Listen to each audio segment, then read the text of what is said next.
Kita masih bersama Indonesia Lawyers Club.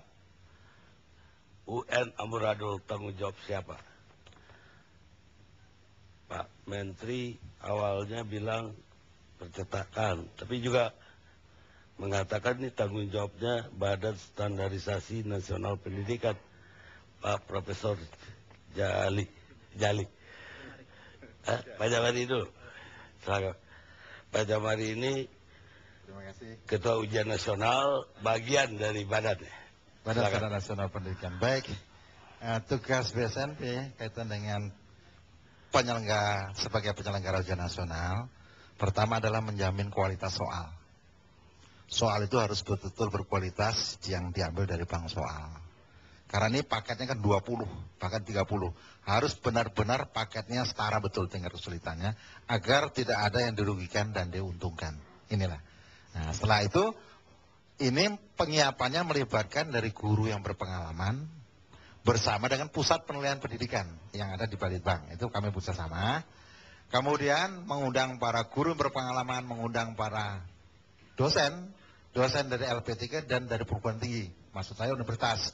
Misalnya matematika, ada dosen pendidikan matematika diambil dari UNS. Surakarta, tapi juga ada dosen matematika dari ITB dan ada guru matematika yang berpengalaman. Itu mereka yang mengolah soal yang diambil dari bank soal yang dikelola oleh pusat penilaian pendidikan. Kami ambil, kisi-kisinya sudah jelas karena kisi-kisi sudah kita sosialisasikan pada akhir tahun. Kisi-kisi itu berisi tentang indikator soal seperti apa yang akan dikeluarkan. Ada bentuk-bentuk kata kerja di situ dan materi-materi itu. Itulah yang kami gunakan memilih soal-soal. Kemudian soal ini direview oleh teman-teman dari perguruan tinggi dan sekolah tadi.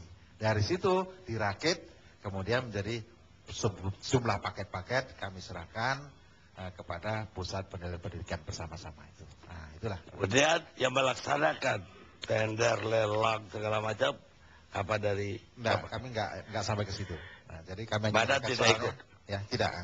Dulu kan zaman Pak Bambang, justru itu salah satu tugas. Pada waktu itu kita verifikasi bersama-sama Puspendik gitu. Verifikasi kita datang ke percetakan, tapi menentukan juga bukan kami. Jadi kami verifikasi, ini instrumennya, ini penilaiannya kami serahkan Pak Menteri. Nah inilah gitu. Tapi panitia tendernya zaman dulu bagaimana? Oh, bukan kami. Tetap kami hanya memberikan data hasil verifikasi ke lapangan yang kami sampaikan kepada Bapak Yang Menteri. bertanggung jawab terhadap ujian, pelaksanaan ujian itu siapa? Kementerian atau badannya Bapak? Badan hanya sebagai penyelenggara membuat aturan-aturan yang namanya POS. Ya, sekarang? Ya. Dulu katanya juga POS juga, cuman pada waktu itu kita melakukan verifikasi untuk percetakan yang di daerah-daerah, Pak. Verifikasinya? Ya, verifikasi, tapi penentuan bukan kami. Nah. Pak Bambang benar begitu dulu? Jadi begini, Pak. Sudah jelas ya? Oke, jadi begini. BSNP itu adalah bukan kuasa pengguna anggaran. Ya. Kuasa pengguna, jadi oleh PP ini diatur bahwa BSNP itu didukung oleh kesekretariatan, ya, yang ditunjuk oleh menteri. Yang ditunjuk oleh menteri itu adalah Balitbank. Gitu. Jadi anggaran untuk ujian nasional bukan anggaran BSNP, anggarannya Balitbank. Jadi ketika tender, yang harus melakukan tender adalah Balitbank. Namun demikian BSNP tetap untuk menjamin bahwa ini kualitas pencetakan soal dan distribusinya itu baik, ya. Mereka tetap melakukan verifikasi, ya, apakah ini security printing atau tidak, apakah percetakan itu punya fasilitas yang cukup, ya, punya pengalaman. Itu Bapak dilakukan nggak sekarang? Verifikasi terhadap percetakan. Kalau sekarang memang tidak dilakukan. 2 tahun terakhir itu memang SOP yang kita sebut POS itu dibuat langsung oleh Balitbank dan yang menyelenggarakan juga Balitbank. Kalau dulu tahun 2011 ke belakang itu memang BSNP itu sama sekali tidak campur dalam anggaran karena itu anggarannya Balitbank. Tetapi BSNP ini diberi tugas pertama membuat pos atau SOP percetakan. Sekarang Bersama dengan Puspendik. Sekarang enggak. Berdasarkan pos itu, kemudian BSNP bersama Puspendik melakukan verifikasi. Yang diverifikasi itu 3 hal. Yang pertama, kualitas cetak. Yang kedua, keamanan. Yang ketiga, ketepatan waktu. Sehingga percetakan-percetakan yang bisa maju untuk tender, itu harus mereka-mereka yang sudah lulus verifikasi. Percetakan yang lulus verifikasi. Itu yang dilakukan Jadi dulu. saringannya di BNSP ini dulu. Betul, sebelum masuk lelang. Ke lelang. Sekarang itu tidak.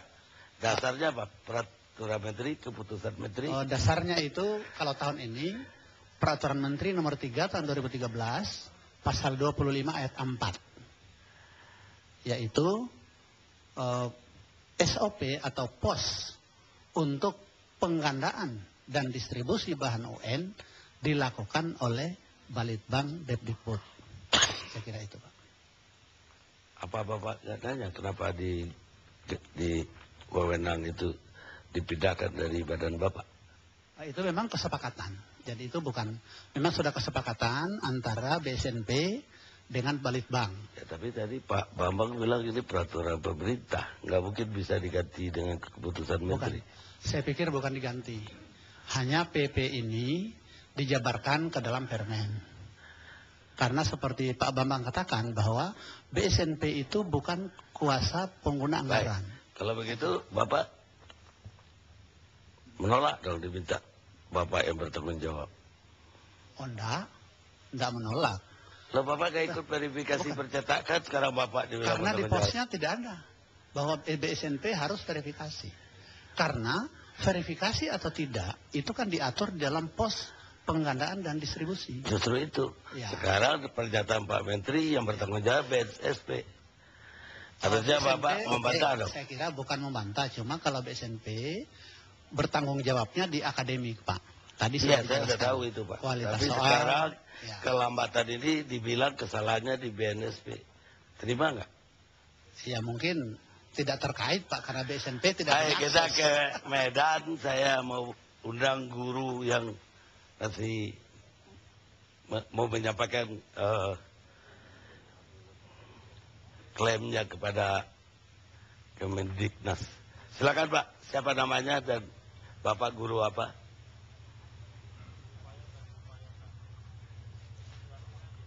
Iya, nama saya Emir Rahab, guru di SMA 3 Medan. Saya hanya ingin menyampaikan, Bang Karni, ada beberapa hal yang harus memang barangkali disampaikan melalui kesempatan ini. Yang pertama adalah sangat naif sekali untuk menjadikan ujian nasional sebagai untuk meningkatkan mutu pendidikan. Karena itu berarti sama artinya kita inginkan hasil yang baik, tetapi kita tidak berusaha membuat sesuatu itu menjadi baik. Artinya mengabaikan proses pelaksanaan itu sendiri. Kita sama tahu dari tahun ke tahun ujian nasional itu selalu bermasalah. Artinya bahwa ada yang tidak beres, tetapi sayangnya bapak-bapak pengambil kebijakan itu tidak pernah berpikir apa yang tidak beres. Dan kita tahu seperti kejadian sekarang tentang masalah carut-marut ujian nasional ini, ya, yang dikatakan sebagai judul daripada acara ILC pada malam hari ini. Kita melihat bahwa secara kasat mata sudah jelas kita lihat banyak kekurangan-kekurangannya. Dan bukan juga bermaksud mempolitisasi seperti dikatakan oleh Wamendikbud di Running Text TV. Tetapi memang jelas bahwa ini persoalan yang secara jelas dilihat oleh semua orang-orang bodoh sekalipun tahu ada masalah di ujian nasional ini. Tapi kita tidak bicara teknis, tetapi tentang ujian nasional itu sendiri. Kenapa bermasalah? Tentu ada yang tidak pas. Kalau tadi Pak Yusuf Kala mengatakan bahwa ujian nasional pada tahun-tahun yang lalu ini sudah sering dilaksanakan mulai dari tahun 50 dan seterusnya. Saya pikir juga Pak Yusuf Kala juga harus meneliti lebih lanjut. Karena saya suka sama beliau, tetapi beliau bukanlah seorang ahli pendidikan. Kenapa ini bisa terjadi? Karena memang kita selalu melakukan perubahan-perubahan kurikulum demi kurikulum. Sehingga tidak pernah terjalin suatu hasil yang bagus. Kita lebih mengedepankan kepada live service, penampilan, tetapi tidak kepada inti atau substansi daripada pendidikan itu sendiri.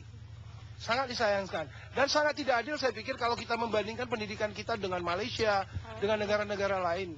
Karena memang situasi dan kondisinya berbeda. Karena seperti dikatakan oleh Bu Retno tadi, bahwa tentu ada poin-poin lain yang perlu diperhatikan. Karena berbicara tentang pendidikan tidak hanya berbicara tentang siswa saja, tapi berbicara tentang gurunya, sarana prasarana dan seterusnya.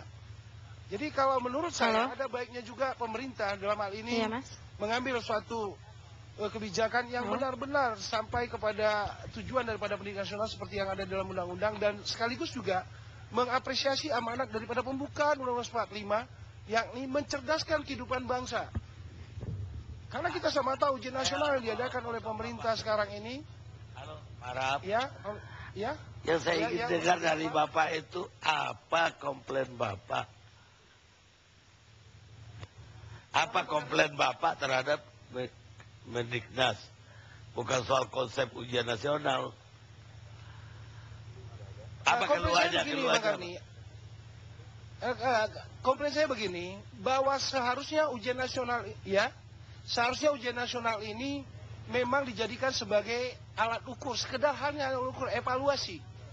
Tetapi tidak serta-merta ini didesain, dimodifikasi seolah menjadi sesuatu yang mencekam dan menakutkan.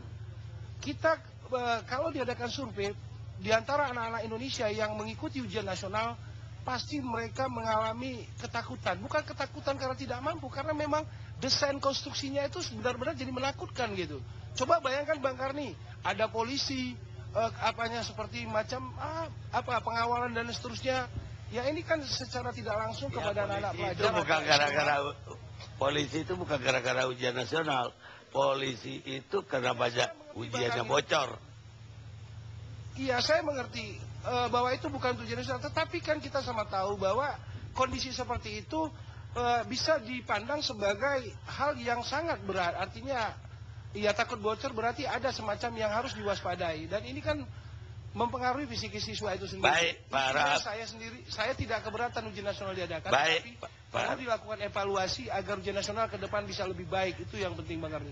Baik, Pak Arab. Terima kasih bergabung bersama kami. Kita rehat sejenak.